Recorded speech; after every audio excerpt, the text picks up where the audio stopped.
Hello friends, एक बार पुनः मैं राजेश आप सभी को आपके अपने YouTube channel unique math with Rajesh sir में स्वागत करता हूं। फ्रेंड्स, आज हम सब क्लास 10th मैथ एनसीईआरटी के चैप्टर नंबर 9 त्रिकोणमिति के कुछ अनुप्रयोग के बारे में चर्चा करेंगे, जिसकी प्रश्नावली होगी 9A। तो हमने 9A के पिछले वीडियो में हमने क्या पढ़ा था कि उन्नयन कोण अवनमन कोण क्या होता है और उसका यूज हम किसी मीनार, मकान या फिर जहाज की ऊंचाई एवं दूरी कैसे याद करेंगे, उसका प्रयोग हमने किया था उसमें। ठीक है, तो आज उन्हीं से रिलेटेड हम अगले प्रश्न पर चलते हैं, जो प्रश्न नंबर क्या है 3 है। कहता है एक मकान के आधार से एक मीनार के शिखर का उन्नयन कोण की माप। एक मकान के आधार से एक मकान के शिखर का उन्नयन कोण की जो माप है वो कितना है, 60 है, तथा उसी मकान के शीर्ष से मीनार के शीर्ष का उन्नयन कोण 45 अंश है। तो मकान तथा मीनार के बीच की दूरी 20 मीटर है और तो मकान तथा मीनार की ऊंचाई ज्ञात करना है। ठीक है फ्रेंड्स, तो सबसे पहले हम थोड़ा थोड़ा सेंटेंस पढ़ेंगे और उसके अकॉर्डिंग जो है फिगर ड्रॉ करेंगे। ठीक है, जो कि वेरी मोस्ट इंपॉर्टेंट है, आपको फिगर के अकॉर्डिंग, क्वेश्चन के अकॉर्डिंग जो है फिगर ड्रॉ करनी पड़ेगी। कैसे करेंगे चलिए देखते हैं। कहता है एक मकान के आधार से, यानी अगर मकान बनाएं तो कुछ इस तरह से मकान बनेगा। मकान जो है आपकी वर्टिकली रहेगा, ये मकान हो गया और एक यहां बगल क्या है, मीनार हो गया। अब कहता है कि मकान के आधार से, ये मकान हो गया और इसके आधार से मीनार के शिखर का उन्नयन कोण। तो मीनार का शिखर ये है और मकान का आधार ये है, यहां से इसके शिखर का उन्नयन कोण, यानी इस तरह से इसका जो उन्नयन कोण है वो कितना है, वो है कितना है, वो है 60 अंश। नहीं बात समझ, फिर से एक बार समझे। ये क्या है, ये मकान है और ये मीनार है।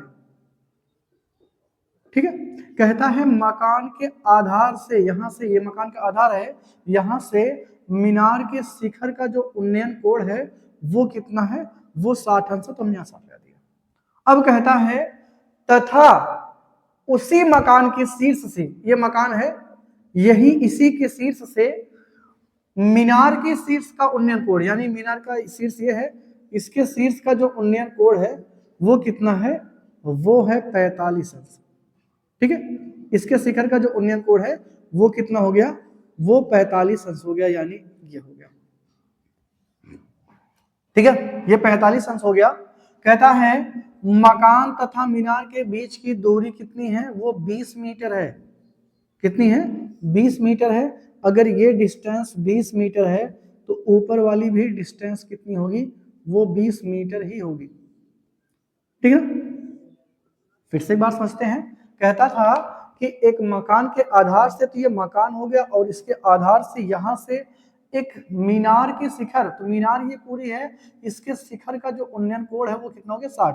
तो मीनार के आधार से इसके शिखर को मिला दीजिए तो इनके बीच में जो कोण बनेगा वो 60 अंश होगा। और कहता है उसी मकान के शीर्ष से मीनार के शीर्ष का जो उन्नयन कोण है वो कितना है, 45 अंश है। ठीक है, कहता है मकान तथा मीनार के बीच की दूरी जो है वो 20 मीटर है। मकान तथा मीनार की ऊंचाई ज्ञात कीजिए। तो अगर हम इसको h मान ले, सपोज करिए इसको क्या मान ले, ये h मान ले, तो ये डिस्टेंस भी कितनी होगी, ये h होगी। ठीक है ना, ये कितनी होगी, ये h होगी। और इसको भी मुझे ज्ञात करना है, तो इसको हम क्या मान ले, ये x मान ले इतने।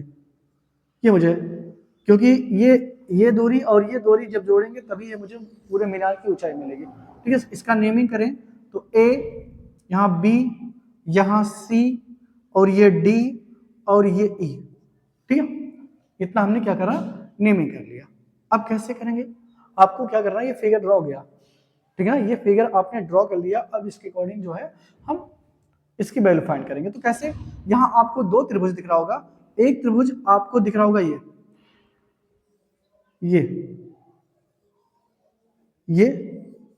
जिसका नाम क्या है, ADC या ACD।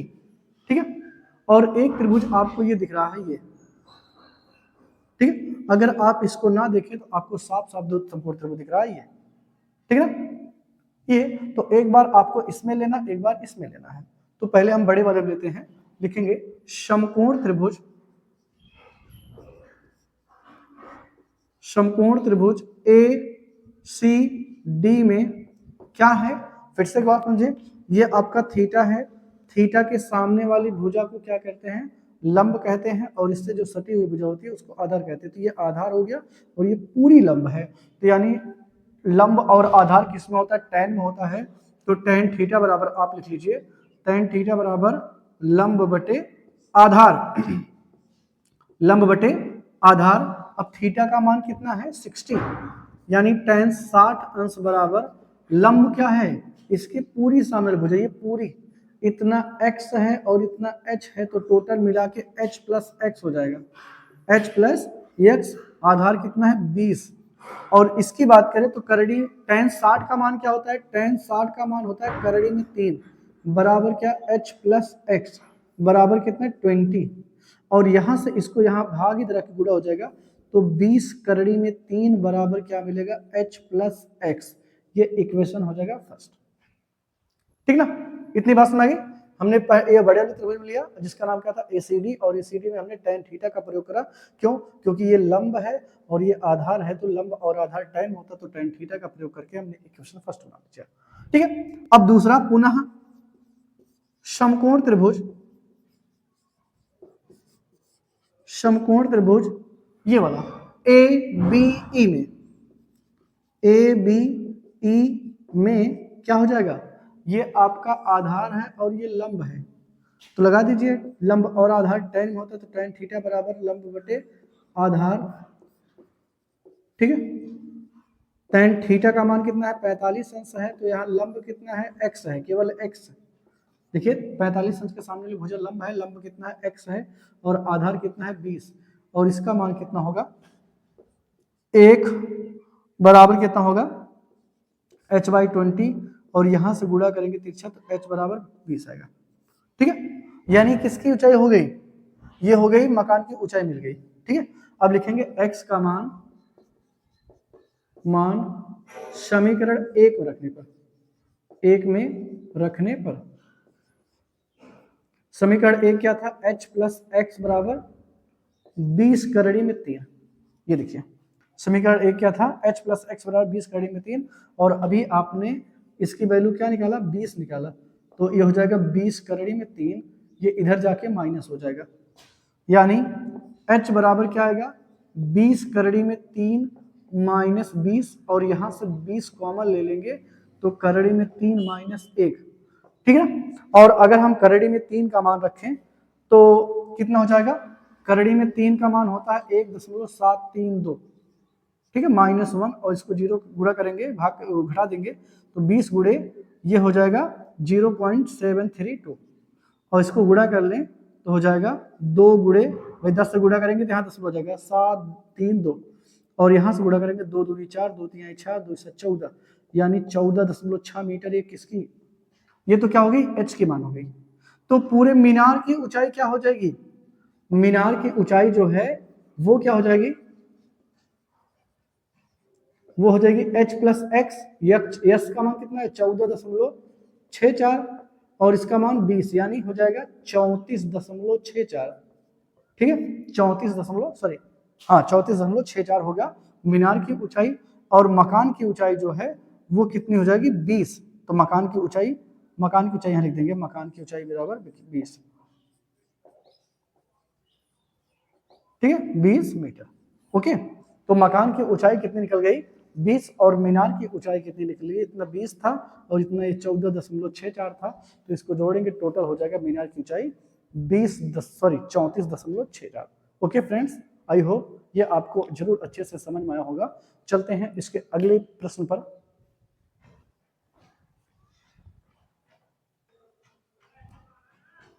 चलते हैं फ्रेंड्स, प्रश्नावली का प्रश्न नंबर 4 क्या है, कहता है कि जिस समय सूर्य का उन्नयन कोण 30 अंश था, एक स्तंभ की परछाई कितनी मापी गई 20 मीटर मापी गई। ठीक है, जिस समय सूर्य का उन्नयन कोण 30 अंश था, उस समय एक स्तंभ की परछाई जो है वो 20 मीटर मापी गई।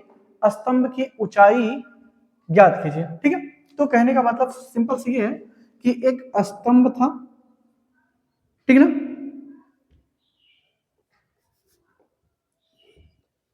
और जिस समय सूर्य का उन्नयन कोण इससे 30 अंश मापा गया। कितना? 30 अंश मापा गया। उन्नयन कोण का मतलब आप जानते हैं कि जब हम नीचे से ऊपर की स्थित किसी वस्तु को देखते हैं तो ये नीचे कोई पॉइंट हो गया और ये इसके शिखर हो गया, उसका उन्नयन कोण कितना नापा गया? 30 अंश देखा गया। तब उसके परछाई जो है वो कितनी मापी गई? वो 20 मीटर। परछाई कहाँ बनेगी? ये क्या है? स्तंभ है, तो इसकी परछाई कहाँ बनेगी? जमीन पर। ये इसकी परछाई जो है वो 20 मीटर मापी गई। तो आपको बताना है कि इसकी क्या है, ऊंचाई कितनी है। ठीक है, तो मीनार की जो परछाई है वो यहां बनेगी और इसकी परछाई की लंबाई कितनी है? वो है 20 मीटर। तो आपको ज्ञात करना है इसकी ऊंचाई कितनी है। तो आपको हमने बता रखा है कि थीटा बना है तो इसके सामने वाली भुजा लंब हो गई और ये आधार है, तो लंब और आधार ये आपको ज्ञात करना है। ठीक है, तो इसकी नेमिंग कर लें। ए एच हो गया, ये ए, ये बी और ये सी मुझे ज्ञात करना है ये, और ये दिया है। इन दोनों में संबंध, ये लंब है ये आधार है, तो लंब और आधार केवल tan में पाया जाता है। तो यानी हम tan का यूज करेंगे तो लिखेंगे कैसे? समकोण त्रिभुज, किसमें? समकोण त्रिभुज ए बी सी में, ए बी सी में tan थीटा बराबर क्या होता है? tan थीटा बराबर लंब बटे आधार। क्या? tan थीटा बराबर लंब बटे आधार। tan थीटा, थीटा का मान कितना लेंगे? 30, और लंब कितना हो जाएगा? h, और आधार कितना है? 20। तो यानी इसका मान अगर हम रखें तो tan 30 का मान जो होता है वो 1/3 होता है, बराबर h/20। और यहाँ से अगर हम क्रॉस मल्टीप्लिकेशन करेंगे तो h/3 बराबर h हो जाएगा। और यहाँ से अगर क्या करना पड़ेगा आपको? रेशनलाइज करना होगा, परमीकरण करना होगा। तो करड़ी में 3 ये हो जाएगा, करड़ी में 3 ये बराबर कितना? h, और ये हो जाएगा 20 करड़ी में 3/3। ठीक है, तो यहां से आप क्या कर सकते हैं? ये जो h का मान आया है वही क्या होगी? वही मीनार की ऊंचाई होगी। ठीक है फ्रेंड्स, बड़ा सिंपल प्रश्न था। तो यहां से हमने इस स्तंभ की जो ऊंचाई है वो हमने फाइंड कर लिया। तो स्तंभ की ऊंचाई कितनी होगी? 20 होगी। ओके फ्रेंड्स, आई होप ये आपको जरूर अच्छे से समझना होगा। चलते हैं इसके अगले वाले प्रश्न पर।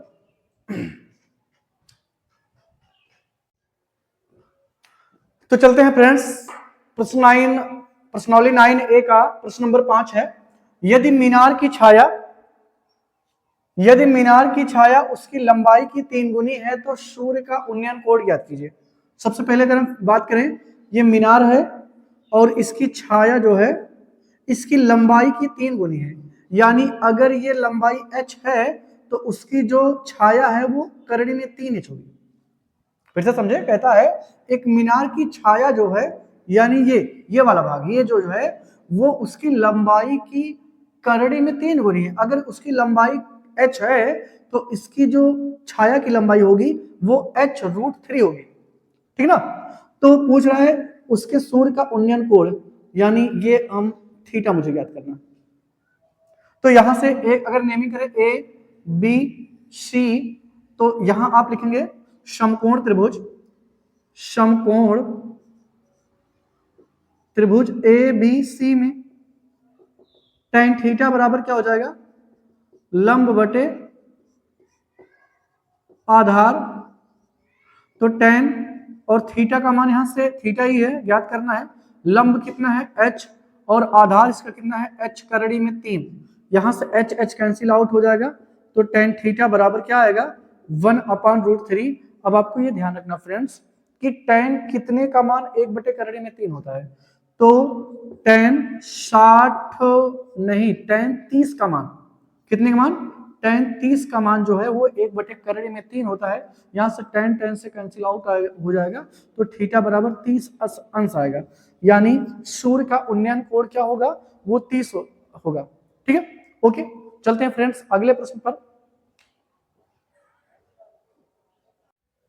चलते हैं फ्रेंड्स, प्रश्नावली 9A का प्रश्न नंबर 6 है। कहता है कि सूर्य के प्रकाश में 45 मीटर ऊंची ऊर्ध्वाधर मीनार की छाया, सूर्य के प्रकाश में 45 मीटर ऊंची एक मीनार। ये कितनी ऊंची है? 45 मीटर ऊंची एक मीनार है और इसकी छाया जो है वो क्या है? वो 45 करड़ी में 3 मीटर है। अगर ये मीनार है तो इसकी छाया उसके जमीन पर बनेगी, और तो ये कितना है? उसकी लंबाई जो है 45 करड़ी में 3 है। तो आपको ज्ञात करना है उसका उन्नयन कोण, ठीक ना? ये कोण ज्ञात करना, उन्नयन कोण ज्ञात करना है। तो कैसे ज्ञात करेंगे? तो यहाँ ए, यहाँ बी और यहाँ सी, तो यहां से लिखेंगे समकोण त्रिभुज, समकोण त्रिभुज ए बी सी में। अब ये थीटा है तो थीटा के सामने वाली भुजा लंब और ये लगी हुई भुजा हो जाएगी वो आधार होगी। तो यानी लंब और आधार tan में पाया जाता है, इस वजह से हम tan का प्रयोग करेंगे। यानी tan थीटा बराबर क्या हो जाएगा? लंब बटे आधार, ठीक है। तो यहां से tan थीटा बराबर लंब कितना है? 45 करड़ी में 3, सॉरी 45, और उसका आधार जो है वो 45 करड़ी में 3 है, ठीक है। उसका आधार जो है वो 45 करड़ी में 3 है। 45 45 कैंसिल हो जाएगा, यानी tan थीटा बराबर 1 बटे करड़ी में 3। और यहां से बात करें तो tan कितने का मान 1 बटे करड़ी में 3 होता है? तो आपका जवाब होगा tan 30 का मान, ठीक है। तो यानी थीटा tan से कैंसिल हो जाएगा, थीटा बराबर कितना आएगा? 30। यानी उसका उन्नयन कोण जो होगा वो कितना होगा फ्रेंड्स? वो होगा 30 अंश, ठीक है। तो मीनार की छाया जो है वो कितनी थी? 45 करड़ी में 3 थी। मीनार की ऊंचाई जो है 45 मीटर थी। तो इसका उन्नयन कोण ज्ञात करना था, तो हमने इस तरह से इसका ज्ञात कर लिया, ठीक है फ्रेंड्स। आई होप ये आपको अच्छे से समझ में आएगा। चलते हैं इसके अगले प्रश्न पर।